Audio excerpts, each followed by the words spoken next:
morning, Central Texas. Welcome to Community Connections. I'm your host, Phyllis Jones. We're going to have some fun this morning, but you know what? It is step on toe time first. Because you know what? I am not happy because I'm not feeling what I need to be feeling. Okay, we know now we're supposed to be voting. And early voting ended, so Election Day will be March 3rd. You can vote anywhere in the 41 precincts in Bell County. You can go anywhere and go vote. We voted for that. Well, we didn't vote for that. I was on the committee to get that done. So we can vote any place, which is good because now you can't go to the wrong polling site in Bell County. Wherever you go, you can go vote. I just bring the prep ID. But what I'm not happy about is this. We need to follow the whole course. Even though you're going to vote March 3rd, that is not the end. That is the beginning. Because after that comes your county convention. And that's where you need to have your issues that you want brought forth. You need to have them written, jotted down, and we need to take them to the county convention and submit them. Because the president's platform is built on what you send in. So all your resolutions that you send in to the county, go to the state, and hopefully they make it to the national. Those be the platform that your president runs on. What I'm upset about is most of us don't do it. And then we complain when the president said they didn't do this or that. My question to you would be, did you ever write it down to send it up? And then you're going to tell me no. Then I'm going to ask you, so how was he supposed to know what you wanted? So we need to go to the county convention. It's March 20. I forgot the date. I'll put it on my Facebook page. But you can go to Bell. You can go to Bell. Go to whatever. Okay, if you're a Democrat or Republican, go to your county's party, and it's on there. And you just you can show up. You can register. You don't have to register, but you need to show up that Saturday. And bring your resolutions with you. If you do not know how to write a resolution, just Google it. Resolutions are very easy to write. They're not difficult. They're not hard. But if our voice is not heard now, it won't be heard later. So we need to make sure. And at the county convention, I see less people that look like me, if you know what I'm saying. And I don't like that. Well, nobody look like me. Crow is going to be at the county convention. He probably going to have to roll out a scroll on the floor.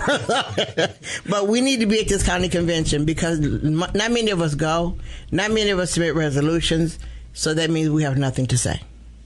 So that means we have no voice. Your voice don't get heard. You okay with everything the way it is, and you have no complaints. And we're going to need millennial participation. Yes, we do, because, and like I said, people say, you say resolution, people go, no, it's not write it, Google it. I mean, we their way, but they're not difficult to write. Yours could be just saying something, a one sentence, that's fine, that's your resolution. But bring them on I believe it's the last Saturday in March. That calendar says February, but I think it's the last Saturday in March, and it's in Belton. So please, whatever party you belong to, because I can't be partisan, go to that county's website, register to go to the county convention. It is all day because you got your figures for the entire county. But bring your resolutions with you. Even if you have one, bring it with you, submit it. And, since I've been going for a couple of years, I'm on the resolution committee. I realized where I needed to go.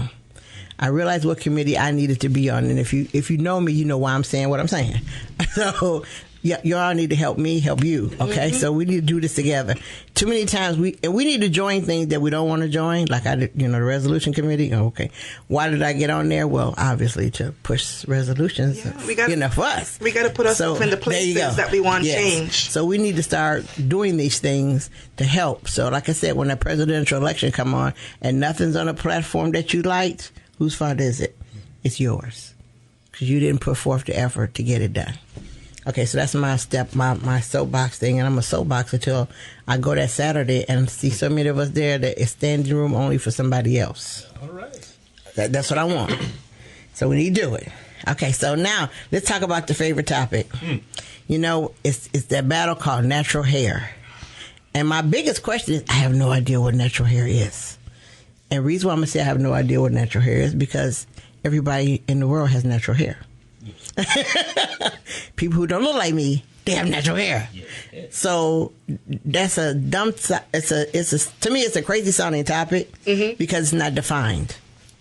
So my guess is Petra and John. Hey. I thought it was Jim. John. He's John. Okay. Yeah, John. Yes. Not Jim. John. What happens after Jim? and the thing is, the three of us are sitting here, and actually four because Mini Me is here, and so we're gonna count her too. No, Joe don't have any hair, so Joe's gone. Hair's gone. Got a beard. So, you call that natural? That's more natural than. So if you saw the four of us sitting here, we all have natural hair. Yet it's not the same style, but we all have natural hair. Not the same texture. Not the same texture. But you would wonder if someone who didn't look like us was describing us, what would they say? As far as our hair. If you say define natural hair, someone else can't define it because they say, well, I think their style should blend in. Blend in with who? Yeah. And how does my hair look? If my hair is natural in a ponytail, does it make it different because it's natural ponytail? Or should I have a relaxed ponytail? Which ponytail fits? You know what I'm saying? Yeah. Because they said... Yeah, everybody's operating an opinion. Yeah. Opinion. So, I love what I'm born with. I love what I'm born with. So your journey started when for natural hair? I went back home June 2010. That's when I stopped with the relaxing. Because I know I was coming out the Army anyway. Right. I was like, okay, I can be free because no more... I didn't have to wear a helmet anymore. Right. Because it was hard wearing a helmet with this. So I'm like, I'm going back home because I miss my afro. I miss the freedom of it. Mm-hmm. Yes. So was your okay? People don't know, but if we did relaxing our hair and all that good stuff, it's a journey to go natural. It's not a hard journey. No, it's not. No, but it's everybody a journey. always do the big chop, but you don't really have to do the big chop. You just have to keep it conditioned and moisturized and trimmed. Yeah, let it grow. Because that's what I did. I didn't do a big chop. I just trim as it go. Kept it conditioned because in this state I'm gonna need more moisture. Yes, you I do. need more moisture. Yes, but what I mean the mental part is you have women who work in the workplace. In the workplace. You know what I mean, and who relax their hair because they had to look like everybody else's. They had to have that look of no curls at the bottom of your head, no waves in there, none of those other things that other hair have. Your hair wasn't straight. At work, a good change at work. When I went to HRC, it was just me. Right. It was just me, and it was like it started trickling in months. They was like, oh, how does it feel to? With your hair like that, I said, I feel free. I get up in the morning, I pick it out, right. I do this. I can braid it down the side. I say it's versatile. I can do anything with it. And then months go, I say, ooh, somebody else come in natural. How you feel? She say, oh yeah, that sparked the change. I love that. I love that. Okay, John. Yes. For you. Yes. You went from short hair, I'll say, yes, to locks. Yes. So what was your transformation like? Well, and what made you do that? Well, let's start off with this. When I have always been natural, except for a brief moment of the S curl. Oh, not the S curl. I tried the S curl, and I put that S curl in my head, and then my natural hair reached up and grabbed that S curl and pulled it down. Oh. It lasted like one day. It was like, then it was back to natural. It's like, this is not you. I started right after I got out of the Army. Why? Because I didn't see a need for me to wear short hair anymore. I wanted to wear braids, so I started off with. And I had my loctician, hey bub, she used to braid my hair so tight I couldn't blink. Right? You had the Chinese eyes? Yeah, I was always surprised. I was like this all the time. And so it was a natural progression. Right. From, short hair, the high and tight. Right. Then I had the braid hawk. Then I had the lock hawk. Right? And then after about 10 years, I started letting my sides go in. Okay. But, I tell people, if you're going to take the journey of locks, be prepared to lose some friends. Yes. It's okay. They're gonna fall off. Yes. They're gonna stop calling you. You weren't born with them. You can't go to the party. No girlfriends for a minute. You gotta be confident about oneself. Right. Right. Yes. Because it's gonna hurt when you see people just stop looking at you, ooh, and walk away. Because they don't know how to address you anymore. They make a lot of assumptions too. They make a lot of assumptions. Yes. The Bob Marley jokes are gonna come. All that's gonna you just fight through it. Keep Also, going. you know what? You get the I'm gonna say it. You get the anti-religious stories because people assume that people with locks have no. Your religious change. Yeah. They assume that it went out the door somewhere. All because your hair changed. Yeah. And they start thinking you're angry. Yes. You militant person. She's trying to be Black Panther. No, I'm not trying to be Black Panther. I'm being me. Being me feels free. Right. Feels really free. But I'll say me and John are older than you, so I'm gonna go back. We're gonna go back a few minutes. Okay. Now when during the late '60s and '70s, we wore afro, and who cared? You remember that, John? Yes. Yes. We wore afro. Nobody cared. We wore braids. No one cared. No one said a word about it. We could do that, and no one said anything. You don't have to be prejudged by anybody. No one said what happened to you all of a sudden. Nobody said anything. And then you take it to now, and it's a whole new world. It's like they've never seen an afro before. Everybody. When I remember having an afro, and at home, I had to pick in my head with the fist. Yeah. She got one. No, she don't. This right here. Oh, that's the symbol. That is the symbol of my people. You had to, because you wasn't true unless you had to pick in the back of your head. You had to. For some strange reason, we had to have it. We had to. Now, my journey started.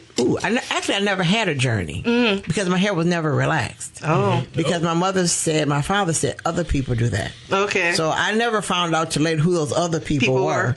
But I was just told I couldn't do that. Now my mother did press my hair. She would. Hold Yes. And you go, ouch. And they said, you shouldn't have moved. Yeah. I wouldn't do that. But I was 12 years old. I was in the 8th grade. Oh my gosh. Anyway. And that's when the Black Panther movement was like, bam. So I was watching it every day. Every day after school, everybody might looked at whatever, but I was looking at Black Panthers on television. So Angela Davis became my role model person that I knew I was going to grow up to be. So over the summer, going into the 9th grade, I made this dramatic change. I started to wear an afro, but I had to learn because my hair was soft. So when I picked it up, it split in the middle and fell down. So I was quite upset for a couple of days. But I was determined that if she had one, I was gonna master this. So I had to wear a curly afro. So I'm the one who had to roll the hair and then fluff it out in the morning and stuff like that. But when I went to school. When I left school, I had just regular hair. My hair was pressed, and it was just there. And I got to school, in high school, bam, here I come with this afro. Everybody said, did you join something over there? Yeah. I'm like, no. Did you do anything? No. What happened? I said, I just felt more confident with this. Because I always knew who I was. I always knew where I came from. But I was just more confident then. And then I had to to me, I was making a statement. I'm here. I'm ready to fight. I'm ready to do this, I'm ready to go, even though, I got in trouble sometimes, but it was okay. But now we got this issue today where it's all of a sudden a bad problem. Yeah. Now, we in Bell County assume that it hasn't happened here. Oh. But we're to school, but let me tell you, in Belton, 2 years ago, I got a phone call from a parent. Her daughter had a faux hawk. Not a mohawk, but she had the faux hawk. So at the end of the day, the principal decided you can't have this. You can't have this hairstyle. You cannot. So she called the girl's parents, and the teacher got kind of nervous when the parents showed up because by accident both parents were cops. So here come 2 police officers. But anyway, they told her that her daughter couldn't wear hair like that anymore, and she was suspended till they got changed. Correct. Faux hawk. Yeah, little girl, elementary school. So mom called me up. I went through Belton ISD's handbook. Well, their handbook hadn't been changed as far as hair since the 80s. So I told him that book is no longer good. We can't have this anymore. And I looked in the book. I said, besides, the faux hawk isn't even in there. Yeah. And they says, well, she has a mohawk. No. She got rubber bands on each piece of her hair going down, which makes it a faux hawk. So we went through that little discussion and talk, and they realized that they were wrong. So they had to reinstate this little girl. But that wasn't the end of my task. My end of my task was to make them form a committee to address that handbook. Because this was a new time. And it wasn't in there. So they thought that since it was in the 80s, they could use that against a little girl. But they couldn't. Because it wasn't in there. It wasn't in there. Even a mohawk wasn't in there. So none of that was in there. So they had to redo their book. And then slowly, Texas started acting up. We heard about the little boy who had the long hair, and they told him he had to cut it or wear a dress. We heard about that. And so, his grandmother has custody of him. So she fought that issue, and she fought it well. They had the little boy who the teacher decided to take a Visa marker and color in because he had parts. Yeah. He had designs in his head. She didn't like it. Now, it wasn't against school rules. She didn't like it. So you're right. It wasn't against school policy. None of that. The school thought it was till, once again, I looked in their handbook. Oops, it's not there. So we had to change that. Until now we've gotten to the total locks of them saying you can't have them. The one little boy, as we know, who's now making a statement about it, his were up in the ponytail, off his shoulder. So, but somehow or another, they didn't like that either. Now we've got to fight about it. I think it's the dumbest thing in the world that we got to now fight for our own hair. Our own hair. Not education, but hair. The assumption. And I also remember my daughter, when we got here, she was wearing braids. And she was in school. She went to Ellison High School at that time. And her teacher called me one evening, and I am the angry parent, I was like, what you calling me for? I'm like, what you calling me? My daughter's on the honor roll. Why are you calling me? He said, I need to apologize. I'm like, for what? He said, he said the way she was wearing her hair with the little gold metal pieces on her braids, and he assumed her hair, which really ticked me off, was affecting her brain. So which means he thought somebody with braids was not a smart person. Oh. He said, but in school, she was answering questions, telling him the right answers to stuff, and so he had called me to apologize. But that still angered me because he assumed because this child has braids that she wasn't intelligent. But so he apologized. He said, so I hope we're okay. No, we're not. We're worse off now than we were before. Yeah. I said, because before I was okay with you, but now you admit this. So I said, so you've been penalizing kids according to their hair. So I told him, I said, well, then I need to go to school and penalize a whole bunch of people. Because some people's hair who don't look like me look worse than somebody else's hair.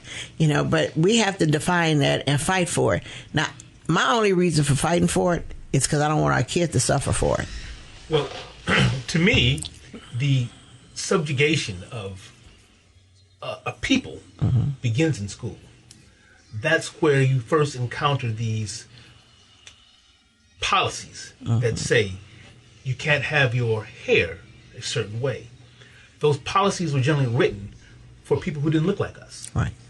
And when they were enforced to make us conform to something that we aren't naturally.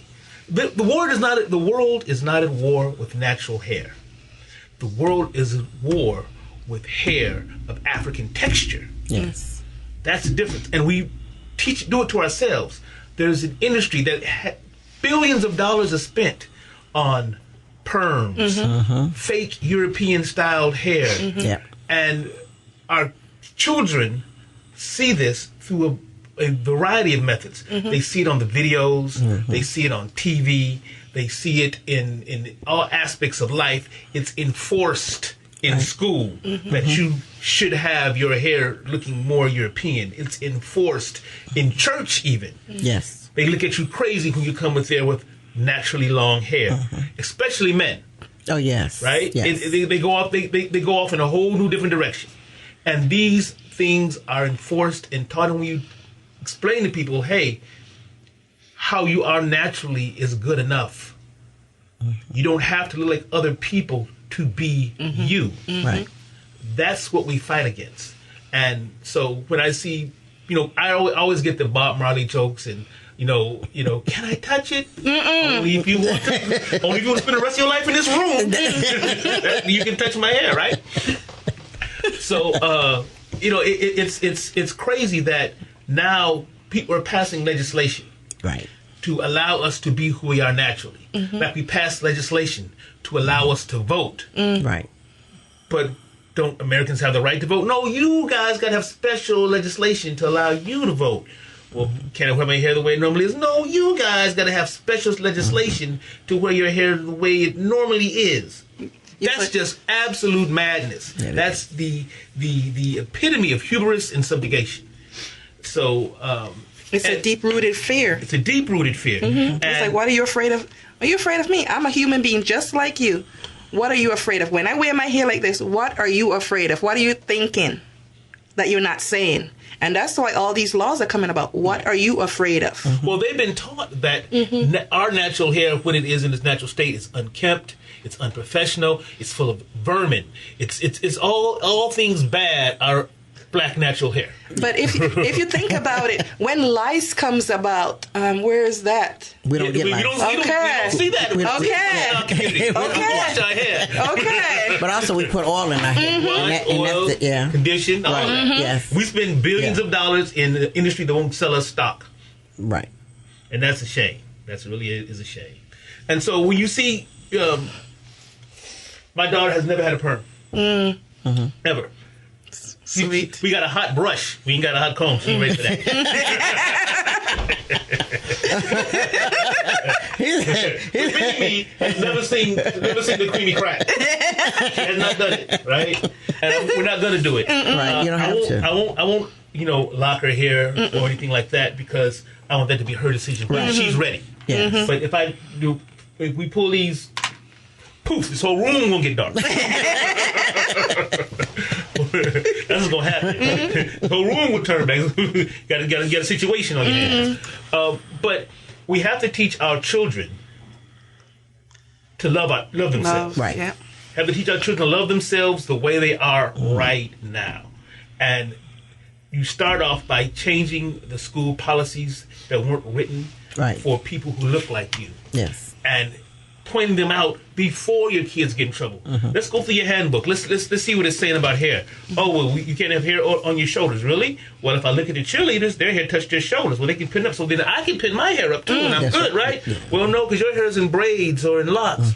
No, it says if I pin it up off my shoulders, I'm good. Right. The most infuriating thing I saw about natural hair in its fight was that young wrestler who somebody was cutting his hair off at the match. Right. To me, a whole lot went wrong there. If I'm looking down from the stands and someone has scissors approaching my daughter, it's a whole new different video about to happen. Right. Right? Yeah. It's something you ain't seen since since Spartacus. There'll be a lot of people on that floor with scissors. You see what I'm saying? So we have to put a stop to it right when you see it and say, hey, wait, stop, hold on. What you mean he can't wrestle because his hair has locks? What do you mean? He's wrestled all this time. Why is it now a problem? Because he's in the championship round? He's in the state finals? What's the problem? And how do you, ref, get to make that call? Well, better yet, tell you what, we say no, we're going to walk off. Because our identity is more important than that trophy. I'm taking my championship with me. That's it. And your championship too. Because you're not going to get it because I'm gone. I'm taking my championship. We all take our championship with me. Yeah. That's why another thing, the parents, bringing up their kids, they have to tell them there's more than entertainment and sports. Yes. More than entertainment and sports is out there available to you. Don't let them box you in school. Because that's what they do in school. They box you in. Yeah. Oh, you're going to play football. Oh, you're going to be a singer. You have a lot more avenues out there. A lot more avenues. There's a lot more in your soul than sports and entertainment. Yes. But we also, like John was saying, my other life, I'm a state education chair for NAACP. So I hear issues all across Texas. And the first thing I do when I hear issues, I ask the parent, did you look at the handbook? I glanced at it. That's not what I asked you. Did you look at the handbook? Answer is always no. So I look at the handbook and I call the superintendent. So we, as people, we need to start doing that. I mean, unfortunately, I know, we have everybody got a busy life, and I understand that. But sometimes things take priority. Like for me, the hair thing became a priority when the little girl in Belgium 2 years ago. I'm like, what the world? Mm-hmm. I'm thinking, I'm actually fighting for hair. I'm actually going to a superintendent to talk about hair. And that's the time when I walked in to talk about hair, I had locks. So I'm walking in to talk about hair with him. He looked like, he looked at me like, well, hi.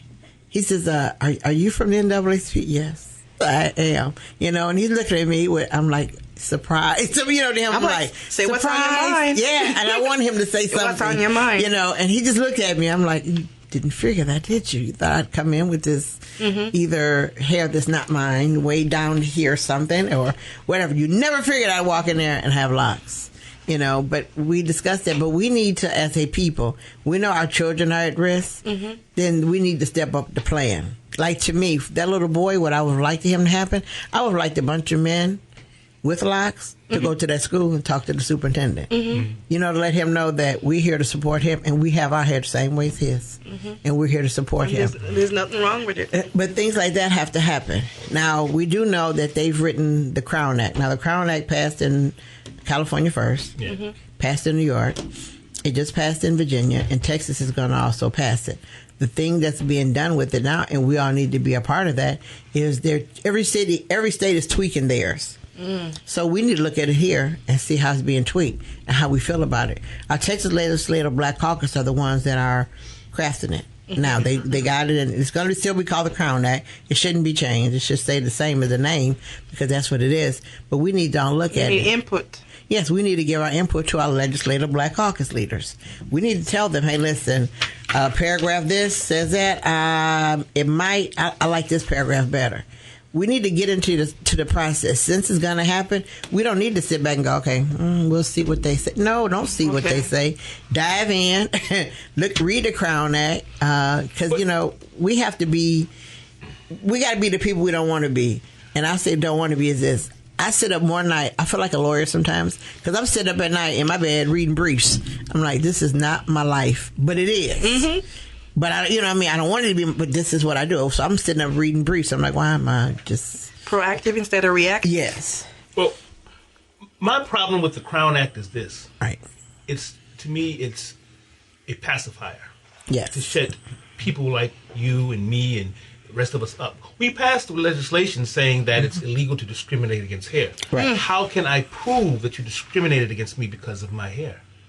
How can I prove that? And we can take it out of the school policies. That's one way. Right. But if I go for a job, because that's what it started for. Certain places still do it. Places will discriminate. You say, well, you can't be a server because your hair is natural. You have to have a certain look. And we don't like that look that you have now. Well, wait a minute. So you don't like my hair? How do I prove that? Because what happens is you go through the interview process. Right. And they smile at you. Oh, hi. And then, you didn't get the call back. Right. But that's because you had an afro, you had locks. Your hair was not, it was in braids. It was not the image they wanted to project. The image they thought meant beauty. Because it's based upon a European system of beauty that you will never aspire to. You will never be able to achieve. So you become, this assimilated thing that lost your own identity in the journey. So my problem with the Crown Act is, how do you prove hair discrimination? The Crown Act is basically written more for kids. What it is.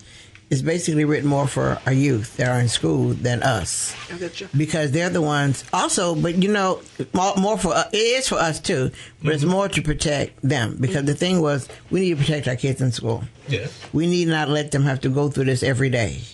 And they're going through it every day. All these craziness about hair and all this, they're going through it every day. But another group of people that we never thought about are going through the same thing.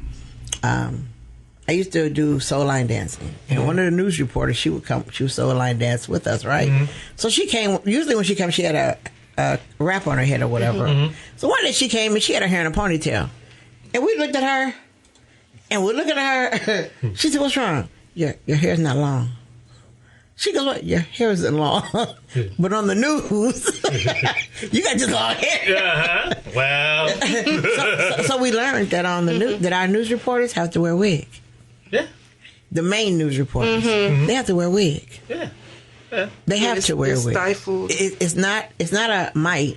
Now the ones who do periodic news, it doesn't matter really, but they have to wear a wig. So they're another part of the journey, because when a kid looks at the news, who do you see? This African American female with this pretty long hair with a wig on. When was the last time you saw I hate to say it, a African American female in the news or reporting the news who had natural hair?